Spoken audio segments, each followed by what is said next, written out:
Doctor BR Ambedkar Konaseema జిల్లా రామచంద్రపురం మండలం చోడవరం గ్రామంలో పింఛన్లు పంపిణీ చేశారు. లబ్ధిదారుల ఇంటి వద్దకే వెళ్లి స్వయంగా రాష్ట్ర కార్మిక శాఖ మంత్రి వాసంశెట్టి సుభాష్ ఎన్టీఆర్ భరోసా పింఛన్లు పంపిణీ చేశారు.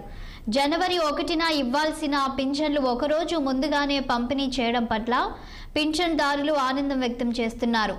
రామచంద్రపురం ఎంపీడీఓ పద్మజ్యోతి, పంచాయతీ కార్యదర్శులు త్రినాథ్, ప్రజా ప్రతినిధులు తదితరులు ఈ కార్యక్రమంలో పాల్గొన్నారు.